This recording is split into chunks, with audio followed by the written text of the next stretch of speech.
আরে মা তোমার ডেরো শেষ ডান। তুমি কি আজকে বার্গার বানাবা? হ্যাঁ, আজকে আমরা ডিনারে স্যালমন বার্গার খাবো। আমি বানার লেন্স দেখে বুঝছি। থ্যাংক ইউ বাবা ফর হেল্পিং।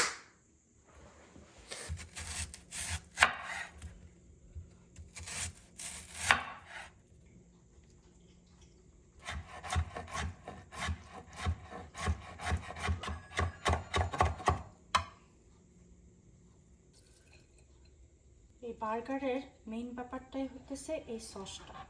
এই সসটা যদি পারফেক্ট পোর্শনে বানানো হয় তাহলে খুব মজা হয়।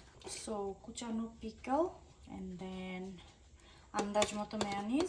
আমি আজকে 5টা বার্গার বানাবো, সো 5টা বার্গারের জন্য আন্দাজ মতো মেয়োনিজ, কারণ আমি আলাদা করে আর মেয়োনিজ দিব না। Any kind of garlic sauce, it can be like any garlic sauce. আমার এখানে গার্লিক চিলিটা পাওয়া যায়, আমি সেটাই দিচ্ছি। এখানে আমি জাস্ট 3 টেবিল চামচের মতো। আর যে শ্রীরাচার সসটা দিচ্ছি এটা হচ্ছে অপশনাল।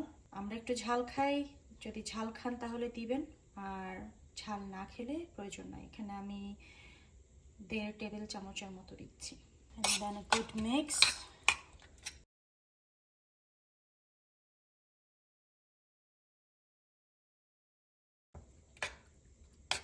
Sauce ready. বার্গার বা স্যান্ডউইচে আমার কাছে ভালো লাগে হচ্ছে এই রোমান লেটুসগুলো। আপনারা যদি আইসবার্গ লেটুস পছন্দ করেন আপনারা সেটাও দিতে পারেন, যে যে ধরনের লেটুস পছন্দ করেন বা অ্যাভেলেবেল আছে। লেটুসটাকে একটা র্যান্ডম ওয়াশ দিয়ে নিচ্ছি।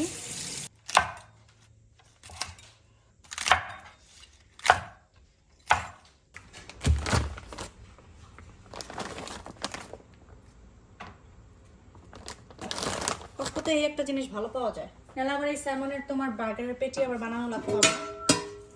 So this is a good thing. So basically grill pan যখন গরম হয়ে যাবে তখন তার মধ্যে যে কয়েকটা বার্গার বানানো সেই কয়েকটা বার্গারের পেটি আমি দিয়ে দিচ্ছি। বানাচ্ছি 5টা, এবং এর মধ্যে সামান্য গোলমরিচ গুঁড়া আর হচ্ছে লবণ। যখন এটাকে উল্টিয়ে দিব তখন আবার অপর পাশেও গোলমরিচ গুঁড়া আর লবণের একটু এরকম ছিটা দিয়ে দিতে হবে। এটা কিন্তু চাইলে ওভেনেও করা যায়, বাট আমার কাছে গ্রিল প্যানেরটা ভালো লাগে এবং এটা আমার কাছে মনে হয় একটু ডিফারেন্ট ফ্লেভার হয়, জুসি থাকে, সেই জন্য আমি গ্রিল প্যানে করে থাকি। এবং মিনওয়াইল আশেপাশে অনিয়ন দেওয়া যায়। অনিয়নটা যখন এখানে গ্রিল হবে এই পেটিগুলোর মধ্যেও একটা সুন্দর ফ্লেভার যোগ হবে। মোটামুটি এক পাশ হয়ে গেলে এটাকে একটা ফ্লিপ করতে হবে।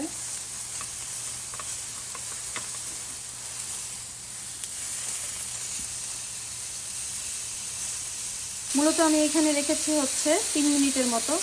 ওভারকুক করা যাবে না, টেম্পারেচারের উপরে ডিপেন্ড করে 2 থেকে 4 মিনিটের মধ্যেই কিন্তু হয়ে যাওয়ার কথা, তো সেটা মাথায় রাখতে হবে। আর সিমিলারলি এই পাশটাতেও গোলমরিচ গুঁড়া আর লবণ দিয়ে দিচ্ছি।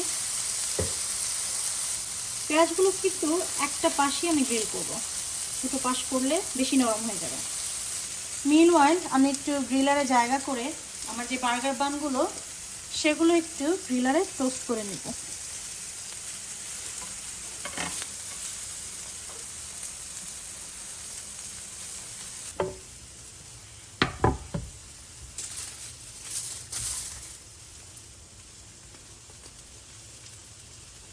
আমার মিক্স করা সস এর মধ্যে প্রথমে দিয়ে এরপর কিছু লেটুস,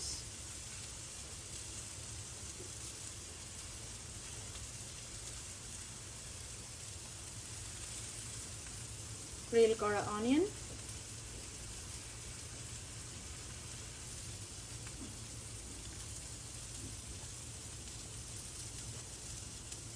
সেই সাথে বানের অপর পাশে আবারও একটু সস মেখে এক্সট্রা জুসি করার জন্য আরও একটু সস দিয়ে দিলাম পেটিতে, এটা অপশনাল। ব্যাস হয়ে গেল।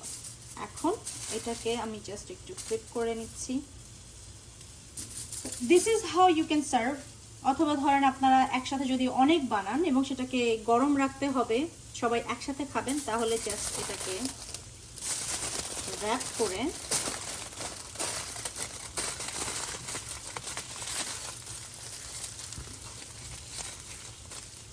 অ্যান্ড দেন গ্রিলারে রেখে দেবেন। এবং ঠিক এইভাবে আপনাদের সবগুলো বার্গার কিন্তু একসাথে খেতে পারবেন, সবাই একসাথে, গরম থাকবে এবং খুবই জুসি থাকবে ভেতরে।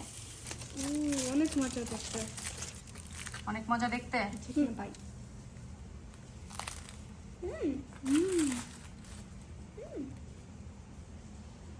Author's favorite salmon burger, right? আমারও ভালো লাগে। হ্যাঁ, আমারও ভালো লাগে। তোমারও ভালো লাগে?